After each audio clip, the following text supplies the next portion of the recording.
माता चरणावरी साष्टांग हे करी दंडवत किंवा मस्तक माझा पायावरी यावर करी संतांच्या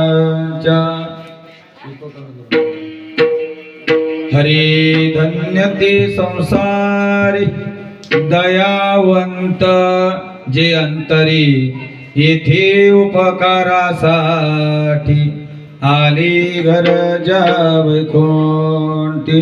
प्रस्तुत नामसंकीर्तन सेवेकरता घेतलेला अभंग महाराष्ट्र भूषण वैराग्य मूर्तिमंत पुतळे श्रीमंत जगद्गुरु तुकोबाराय यांचा 4 चरणांचा आणि सर्वांच्या परिचयाचा पाठांतरातला असलेला आणि गोड असा चिंतनीय संतांच्या अवतार कार्याचं वर्णन करणारा किंवा या संसारामध्ये कोण धन्य आहे आणि कोणाला आणि जगद्गुरु तुकोबारा धन्यता देतात याचं सुंदर आणि चिंतन आणि जगद्गुरु तुकोबारा या अभंगातून करीत आहे। विठ्ठला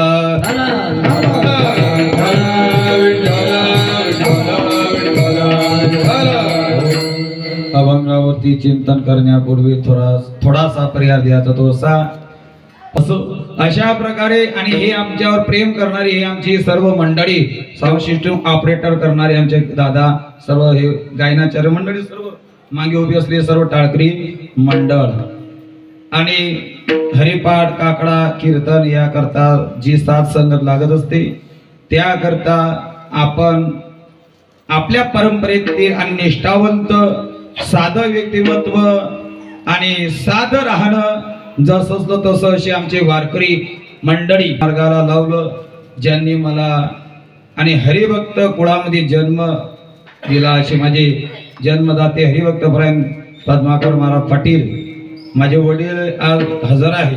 त्याचप्रमाणे वडिलांसारखं प्रेम करणारे असे भजनी मंडळ आहेच आहे। पण आज माझं परम भाग्य आहे आम्ही लहानपणापासून आणि सोबत असलेलं आमचं साधं व्यक्तिमत्व आमचे परमस्नेह परम आदरणीय हरिभक्त परायण आणि परम मित्र साक्षात रामेश्वर महाराज आज महाराज हजर आहे आणि महाराज आजच्या दिवस घरी आहे। म्हटलं मी आजच्या दिवसच तुमच्या गावात आहे मी काय उद्या दिसणार नाही पण साधं व्यक्तिमत्व आहे जोश आहे तसा आमचा जोश आहे तसा दोघांचा जोश सारखाच आहे आता दिसेल तुम्हाला तो असो अशा प्रकारे आमचे परम मित्र रामेश्वर महाराज आणि हजर आहे विनेकरी बाबा सर्व सर्व सर्व सर्व आता तुमचे नाव काय माहिती म्हणून राग मानू नका लक्षामध्ये सर्व मंडळी बाळगोपाळ मंडळ महिला मंडळ आणि विशेष म्हणजे ज्यांच्या मुखातून आपण श्रीमद भागवत महापुराण कथा श्रवण करतात असे आमच्या आणि परंपरेतील आजच्या स्थितीमध्ये त्यांना भीष्माचार्य म्हटलं तरी माय हात थरथर कापून राहिल्या आता तुम्ही कशाला येता पण असू द्या भीष्माचार्यासारखे आमचे बाबा पण आम्ही काही घाबरणारे नाही। आताच्या काळामध्ये पोर्याला बापाला पोरगा घाबरत लक्षामध्ये हे बाबा ते हे बाबा आहे आलक्षामध्ये अशांचे हरिभक्त परायण आणि परमस्नेह परम आदरणीय गुरुस्थानी असलेले गुरुवर आमच्यासाठी आहे आमचे मुकुंद बाबा आसोदेकर महाराजांचा अभय म्हणजे जोन ते सोन आहे ते आता हे नवीन घोड काय करणार पण असू द्या पण त्यांची माझ्यावर नजर म्हणजे तेच माझी काय आहे पावर आहे पावर आहे। जसं सूर्य तापतो की नाही सूर्याचं किरण थंडीच्या दिवसामध्ये त्या सूर्याच्या किरणामध्ये जर बसलं तर कसं वाटते हा ऊर्जा तसं बाबा अशी एकटेक लावून पाहताय ते ऊर्जा या हृदयामध्ये शिरल्याशिवाय राहणार नाही। विठाला विठाला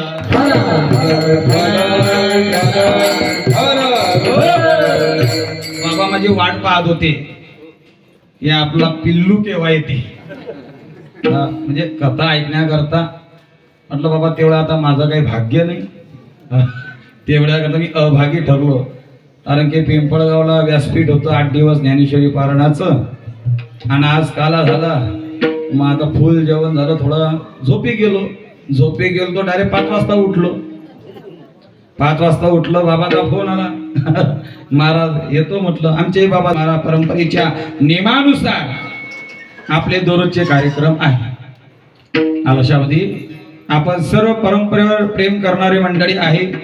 आपली परंपरा म्हणजे केवळ गावापुरती नाही, तालुक्यापुरती नाही, जिल्ह्यापुरती नाही, तर नांदेड ते नांदुरा, वराड ते खानदेश, आलशामध्ये आपली वराडमध्ये सद्गुरू आणि वैकुंठवासी मुकुंद महाराज येणगावकर आणि मुख्य परंपरा सद्गुरू झेंडूजी महाराज बेडीकर ही आपली परंपरा आहे. विठ्ठला विठ्ठला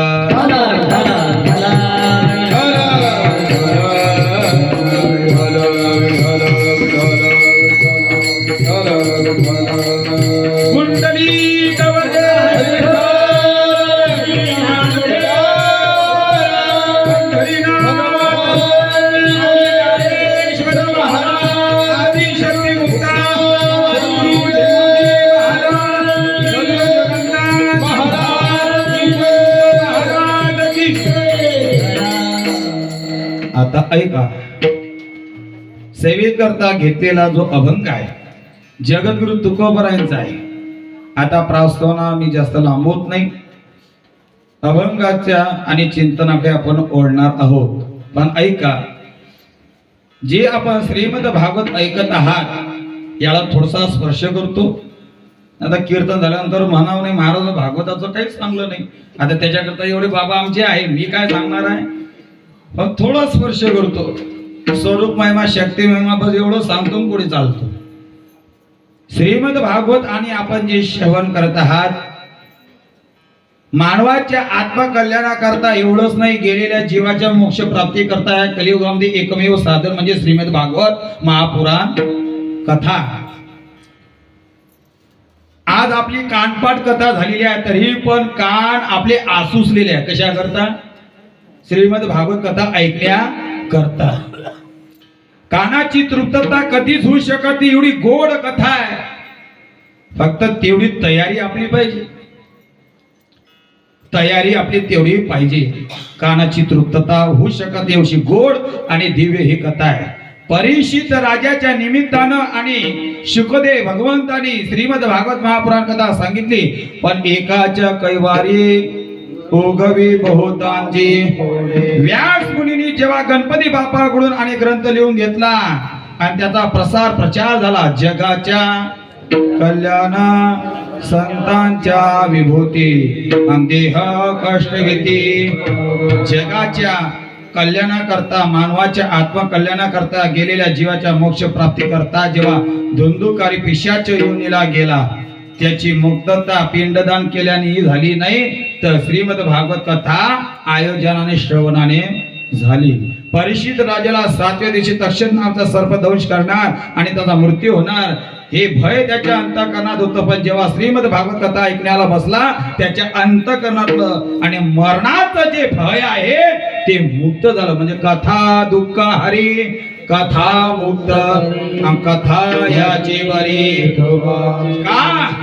का दुःख हरण करणारी आहे, का मुक्त करणारी आहे, तो जो पहिला श्लोक आपण कालच्या सत्रामध्ये बाबांच्या मुखातून ऐकला, हरे सच्चिदानंद म्हणा ना, सच्चिदानंद रूपाय विश्वोत्पत्त्या तापत्रय विनाशाय श्रीकृष्णाय वयं. का तो पांडुरंग परमात्मा, तो ग्रंथ नव्हे, हा श्रीकृष्ण साक्षात श्रीमद भागवत महापुराण श्रीकृष्ण भगवंत आहे. तो सत आहे, चित्त आहे, आनंद रूप आहे. आणि तो पांडुरंग परमात्मा श्रीकृष्ण भगवंत विश्वाचं पालन पोषण करणार आहे, ही त्याची पावर आहे. स्वरूप महिमा सांगायचं झालं तर ग्रंथ नव्हे, हा श्रीकृष्ण. जेव्हा भगवंताचा एकनिष्ठ भक्त होता, त्याचं नाव काय आहे, गोकुळामध्ये गेला होता. भक्ती त्याची होती पण प्रेम नव्हतं. आपला उद्धव. आणि जेव्हा उद्धव आणि भगवंताला विचारलं, भगवंताने निज धामाला जाण्याचं ठरवलं. मग तेव्हा उद्धव म्हणतो, देवा तुम्ही निज धामाला जर गेले तर माझं कसं काय होईल. तो उद्धव नो का नाही येत.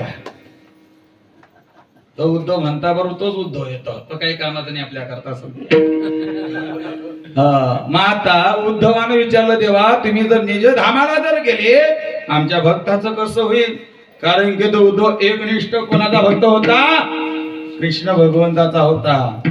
भक्ती त्याच्या अंतःकरणामध्ये ज्ञान होतं, भक्ती ज्ञान होतं, प्रेम नव्हतं, पण त्याचं जे ज्ञान आहे अभिमान झाला होता.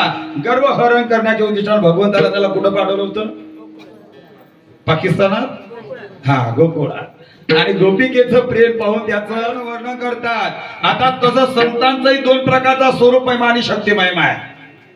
ज्ञानोबरायचं उदाहरण द्यायचं झालं तर हरी कैवल्याचा पुतळा प्रगटला भोळा, कैवल्याचा पुतळा प्रगटला भोळा, चैतन्याचा जिव्हाळा ज्ञानोबाचा, चैतन्याचा जिव्हाळा ज्ञानोबाचा.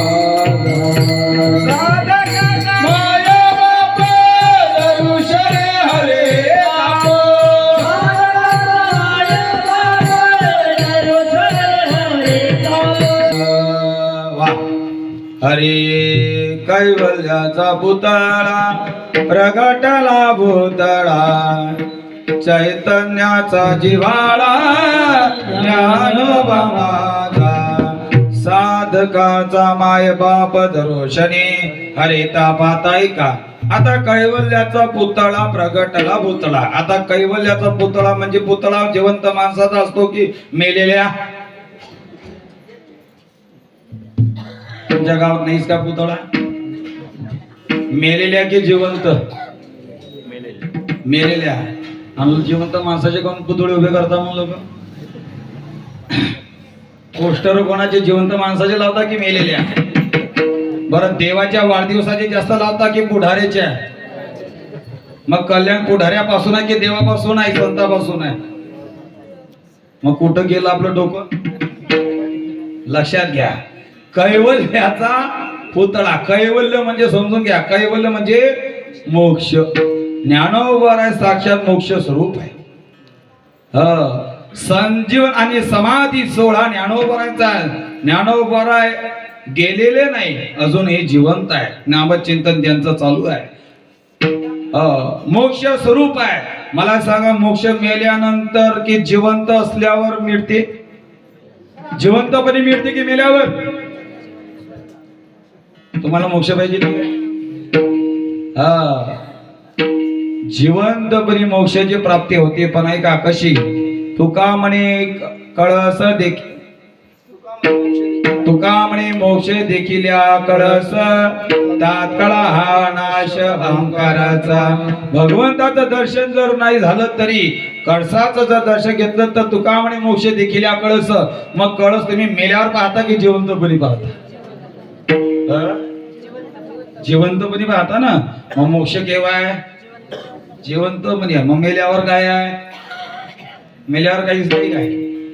अरे, मेल्यावर गेलेल्या जीवात्म्याच्या मोक्ष प्राप्ती करता आपण श्रीमद भागवत कथा आयोजित करतो, पण त्यांचा आशीर्वाद मिळावा या करता तुका म्हणे पितृ आशीर्वाद कल्याण इच्छिते. अरे, गेलेल्या जीवात्म्याच्या मोक्ष प्राप्ती करतात आहे, पण त्यांचा आशीर्वाद मिळावा या करता, पण जिवंतपणे असताना आत्मकल्याण व्हावं, मोक्षापर्यंत पोहोचावं या करता श्रीमद भागवत कथा आपल्याला ऐकायची आहे. आणि संतांचा तो स्वरूप महिमा आहे. संतांच्या दर्शन आणि समाधीचं दर्शन जरी घेतलं आणि त्यांचं कळत जरी पाहिलं तर मोक्षाची प्राप्ती. एवढंच नाही, दर्शन जर घेतलं तर पापता पूर्ण नष्ट जाता, दुःख नष्ट होतं.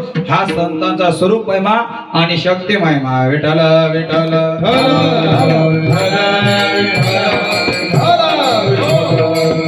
साधकाचा माय बाप दरुशनी हरे ताप, सर्वाभूती सुख रूप ज्ञानोबा माझा.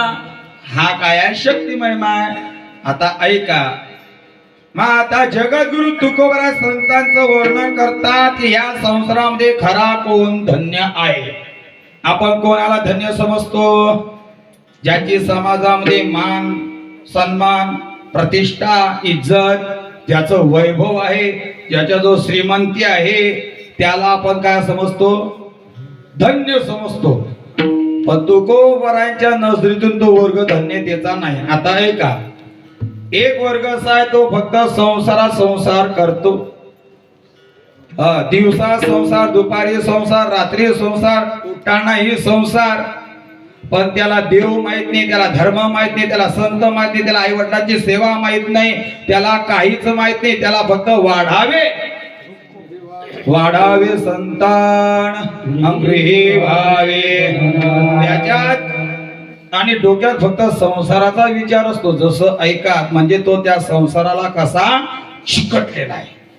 गोचिड माहितीये का? ऐका तुमच्या बामणत मध्ये गोचिड कोठात चिटकलेला असतो. गोचिड गायच्या स्थानाला किंवा म्हशीच्या स्थानाला चिकटलेला असतो. पवित्र गायच्या स्थाना जो दूध असतो त्या दुधाचं तो सेवन करत त्याला गोड दूध माहितच नाही. ज्ञानोबा उदाहरण देता. अरे पाहे पा दूध पवित्र आणि गोड, पासे त्वचेच्या पदराड, परिते अवेरून गोचिड अशुद्ध काय न सेवती. पवित्र असं गोड दूध आहे पण त्या दुधाचं सेवन तो करत नाही. आसार असलेल्या रक्ताचं सेवन केल्याशिवाय राहते. हे त्या गोचिडाचं अज्ञान आहे. तसं आम्ही संसारामध्ये एवढे मग्न झालेलो आहोत, एवढे आसक्त झालेलो आहोत. पवित्र असा गोड परमार्थ आहे, गोड भागवत कथा आहे, हरिपाठ आहे, काकडा आहे, कीर्तन आहे, पण ते ऐकत नाही. बामणूकची संख्या एवढीच आहे काय? एवढ्या लोकांना कीर्तन कथा आवड आहे, बाकीच्यांना कशाची आवड आहे? आपापल्या संसारामध्ये मग्न झालेले आहे. त्यांना देवाशी घेणं देणं नाही, देशाचे घेणं देणं नाही, धर्माचे घेणं देणं नाही, कशाचे घेणं देणे नाही. माई बायको भली, माया पोरगा भला, माया घर भला. हम दो हमारे दो, बुड्ढा बुड्ढी को फेक दो. हे आताची सध्याची वस्तुस्थिती आहे. खरं आहे की खोटं आहे? खरं आहे की नाही बा? मी खरंच बोलतो, खोटं बोलत नाही. हो, ही परिस्थिती आहे. संसाराचा विचार आपण करतो पण आपलं आत्मकल्याण व्हावं याचा विचार कोणी करत नाही. पण तुकोबरांनी सकारात्मक विचार केला. सारासार विचार करा उठा उठी. नमदरा कंठी विठोबाजे, नमदरा कंठी विठोबाजे,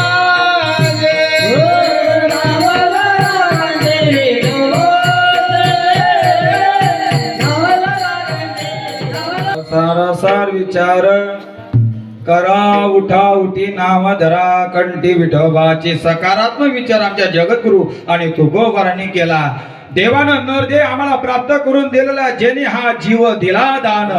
दयाचे करीन चिंतन जग जीवन नारायण, गायन गुण दयाचे. त्याचं गुण गान ऐकायला आम्ही तयार नाही. आम्ही दुसरे गुण गान ऐकतो.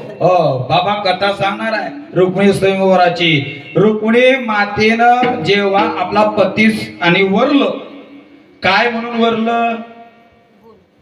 देवाचे काय ऐकले? जेव्हा सुदेव नावाचे ब्राह्मण आले आणि आपले रुक्मिणी मातेचे आई वडील, काय नाव, भीष्मक राजा आणि रुक्मिणी शुद्धमती माता, आणि यांच्या जो चर्चा चालू आहे, कृष्ण भगवंताचा विषय चालू आहे. रूप ऐश्वर्य 6 गुणाचं वर्णन आणि त्या ब्राह्मण देवानं आणि त्या रुक्मिणी मातेच्या आई वडिलांजवळ केलं असताना रुक्मिणी माता पडद्याच्या आड लपलेली होती आणि त्या भगवंताचं गुणगान काय करत होती? ऐकत होती.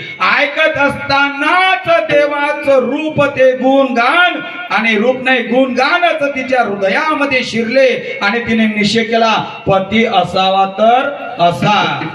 आणि तिनं पत्र लिहिलं, नाही मला पती असाच असावा. काय ऐकलं होतं रुक्मिणी मातेनं?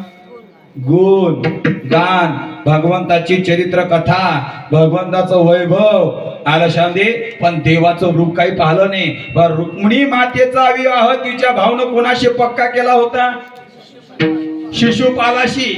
आणि देवाशी पक्का झाला होता का? नाही. पण रुक्मिणी मातेनं कोणाला वरलं? अंतकरणातून देवाला. आता शिशुपाल वधा झाला, देवच माझा. कशामुळे? देवाचं वैभव, रूप, गुण, 6 वर्ण आणि गुण तिनं वर्णन ऐकले की आता आपल्या योग्यतेचा फक्त कृष्ण भगवंतच आहे. आम्ही या मृत्यू लोकांमध्ये गुण पाहत नाही. कोणते गुण पाहतो?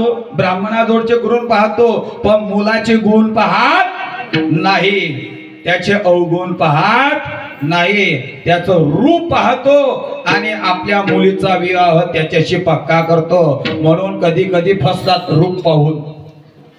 रूपावर चालू आता 2 दिवसात 1 मिनिटात जरी भेटला नजरले नजर झाली मैंने तुझको दिल दे दिया झालं प्रेम 2 मिनिटात आणि लगेच 1 दिवसात 2 महिन्यामध्ये समाप्त याला प्रेम म्हणता का आलं लक्षामध्ये का की त्या देवानं आम्हाला हा नरदेव प्राप्त करून दिला पण त्याचं गुणगान ऐकायला आम्ही तयार याचं कारण संसारामध्ये मग्न झालेला आहोत पण परमार्थाचा धर्माचा संतांचा आणि देशाचा आई वडिलांचा विचार या जीवनामध्ये आम्ही करते म्हणून धन्यतेच्या योग्यतेचे आम्ही ठरू शकत नाही विठाला विठाला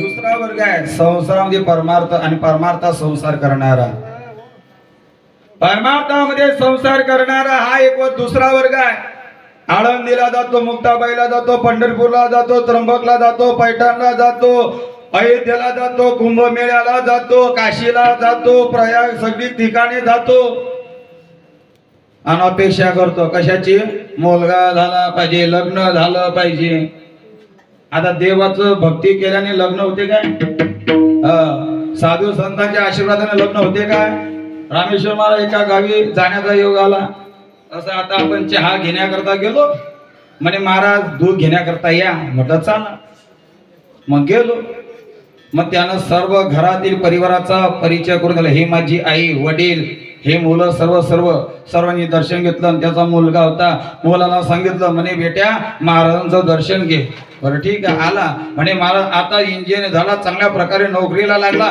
याला चांगला आशीर्वाद द्या याला चांगला आशीर्वाद द्या म्हटलं काय आशीर्वाद देऊ म्हणे याचं लवकर लग्न झालं पाहिजे याचं लवकर लग्न म्हटलं अजून मायात झालं नाही आले काय आशीर्वाद देऊ म्हणजे आता झालं तेव्हा झालं नव्हतं आमच्या साधू संतांच्या कीर्तनकाराच्या आशीर्वादानं बाबा जर खरं लग्न झाले असते कथा कीर्तन करण्याची आवश्यकता पडली असती का आता 2-2 लाख रुपये संबंध जोडायचे हे काय 2000-1500 रुपये घेऊन बसता कधी लखपती झालो असतो आम्ही पण तो धंदा खोटा विठाला विठाला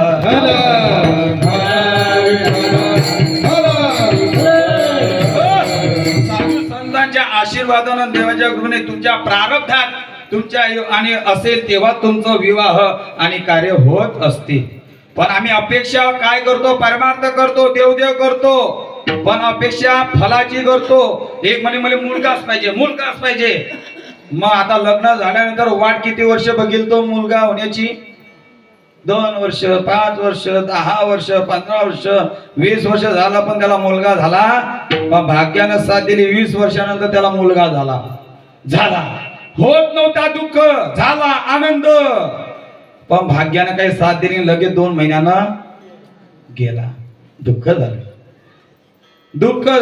पण परत भाग्यानं साथ दिली परत मुलगा होत नव्हता त्याचं दुःख झाला त्याचा आनंद मेला परत झाला अजून आता ऐका झाला मोठा झाला कंबळ्यामध्ये लाता मारू लागला शिव्या देऊ लागला बापाला त्रास देऊ लागला लबाडी करू लागला दरोडेखोर झाला आता मला सांगा याचं दुःख कोटपर्यंत होता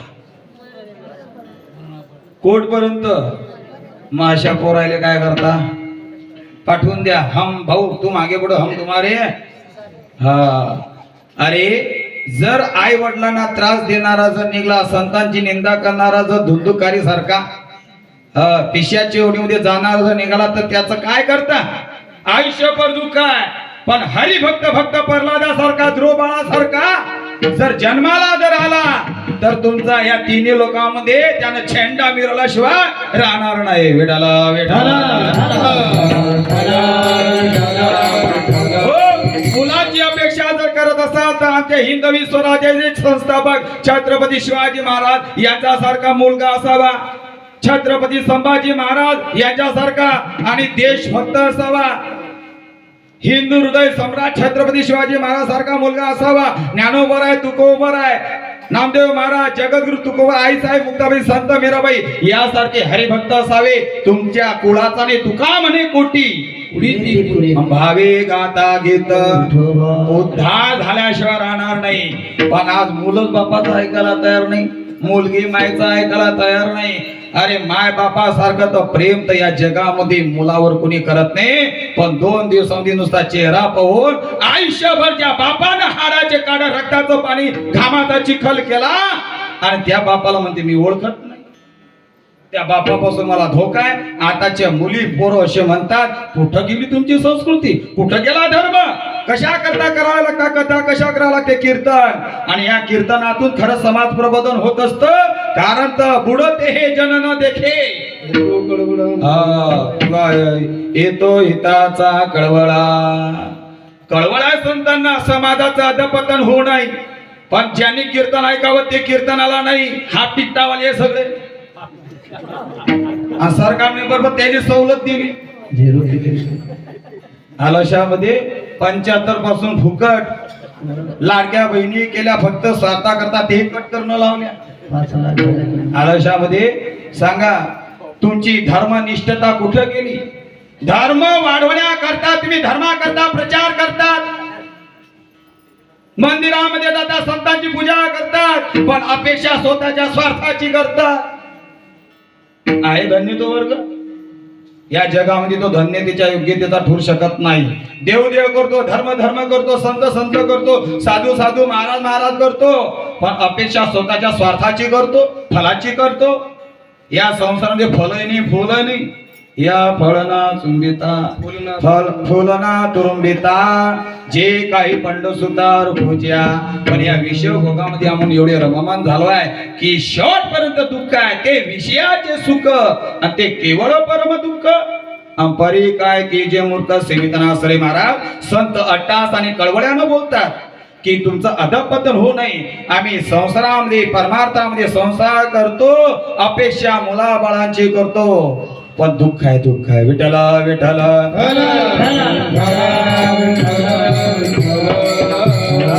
तिसरा वर्ग आहे संसारामध्ये परमार्थ करतो. कोणी केला संसारात परमार्थ?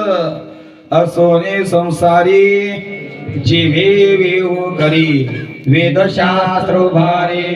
हो आमचे जगद्गुरु तुकोबर आहे सावता महाराज. हो यांनी गुरुबा कुंभार यांनी संसारामध्ये राहून परमार्थ केला, धर्म कार्य केलं. वाढावया सुख भक्ती भाव धर्म कुळाचारी नाम. हो आपण संसार करून परमार्थ करतो, पण आपली खरी निष्ठता परमार्थावर असेल सांगता येत नाही. हो भजन करताना दिसतो, पण त्याची वाट नरकाकडे जाताना दिसते. भजन ते ओंगाळवाणी नरका जाणे. भजन करत असताना त्याच्यामध्ये नियमावली असं नियम जर नसेल, चालू कीर्तनामध्ये उभा आहे,